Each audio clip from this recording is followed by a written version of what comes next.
Ade Due Dembela. Little Lies is episode 5 of Chucky. And this is kind of a filler episode, I would say. That's my opinion anyway.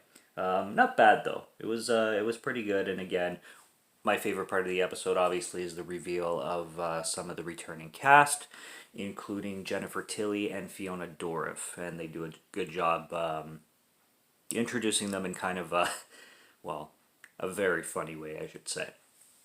I will start off with the fact that one of my favorite aspects of this episode is with the flashbacks of Chucky or Charles Lee Ray. It shows his lifestyle in the '80s, and man, do they do a good job representing the '80s. Holy shit! It looked straight out of the '80s. Everybody's outfits, the lighting, the music. They're in a club most of the time, and it looks straight out of the '80s. They did the best job capturing the time frame compared to the other flashbacks that they had in the previous episodes. So I really appreciated how much they made the atmosphere look like the '80s in those flashbacks. The little girl, Caroline, I believe her name is, she wakes up from her coma, which is good. And as soon as the dad shows her Chucky with the melted face, she immediately hates Chucky and wants nothing to do with Chucky. And the dad is kind of having a little bit of a relief moment, in a sense, and he dumps it down like the hospital chute, like garbage chute kind of thing.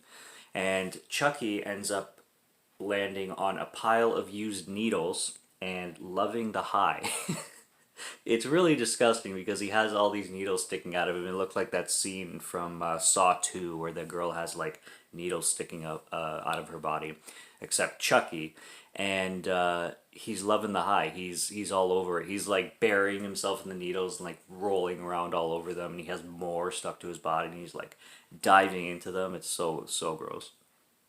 But then we have Devin, Lexi, and Jake, and all three of them are now looking for Chucky because they're the only ones who know he's alive and they want to destroy him.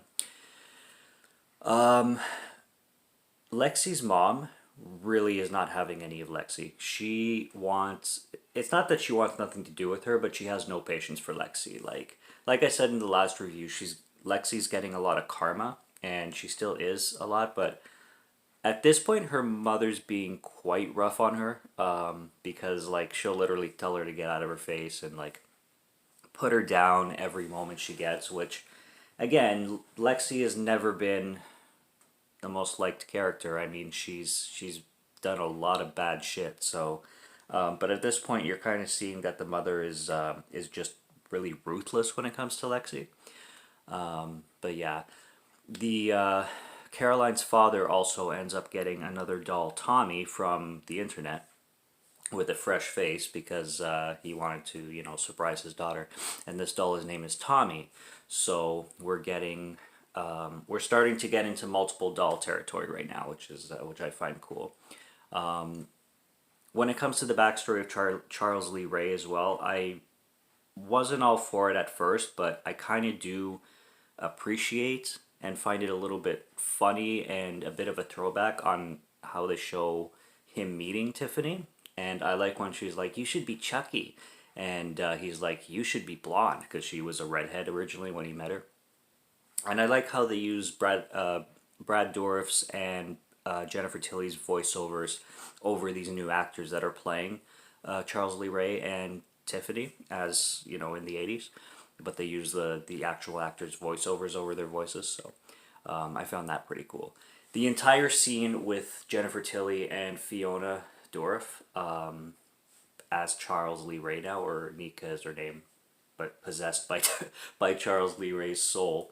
That whole scene was so funny in the hotel with that poor guy, and Fiona's all batshit insane playing Charles Lee Ray, and then eventually she has a moment of herself as Nika and she collapses to the floor because obviously her legs are paralyzed. And she's kind of giving the whole backstory of what happened in Cult of Chucky and Curse of Chucky. which is a cool recap if anybody hasn't seen the films, because it basically gives you the gist on what happened to them. But at the same time, if you've seen the films, it's still hilarious because this guy's just watching this psychotic chick who he witnessed murder somebody, and she has no idea because at this point she's Nika, and she's like, "I'm not gonna hurt you," and like just acting all innocent and like shocked that there's a dead body beside her that he's claiming that she murdered, and then the look on his face is just absolute shock. It's funny. And then, of course, she comes back to being possessed by Charles Lee Ray, and she's like something along the lines of like, "We'll just keep this our little secret," and like slits his throat. It's terrible, but funny at the same time. And the ending of this episode is pretty cheesy. Not gonna lie, with the whole head chop and the head rolling of the principal onto the stage, and while Heads Will Roll by the Ya Ya Ya's play, Heads Will Roll, as the head's rolling, Sing, Heads Will Roll. It was pretty corny, but funny corny, enjoyable corny. It was a quick episode too, and like I said, I feel like it was pretty filler and just a way to bring the returning characters on screen, basically. And then we have some more development on Junior's parents and Jake's uncle and aunts. With the aunt, she reveals some sad news about her illness, so it wasn't an affair that she's hiding. Maybe there still is. Maybe that will come out later in some later episode as well. But right now we know that she is keeping a terminal illness, if it is terminal. I know it's stage 4, but from her family because she doesn't want anybody to know. And then the father, played by Devon Sawa, Junior's father, again, he's just going overboard with the pressure on Junior, and it's having an effect on the mother as well. And I don't like his character. Like I thought he was gonna go somewhere good at the beginning of the show, like when they introduced him, but the pressure he puts on Junior, you can tell that it's such a strain on him, and he really doesn't deserve it at all. The scene where they destroyed Chucky, the Chucky with the melted face, I like that too. When they put him in a sack and they just like stomp the shit out of him, and they feel so relieved until later on, at the end of the episode, they see a death happen, and they don't necessarily see Chucky, but they know that the evil isn't destroyed yet. So it was pretty cool. But yeah, like I said, the whole Heads Will Roll song at the end was really, really corny.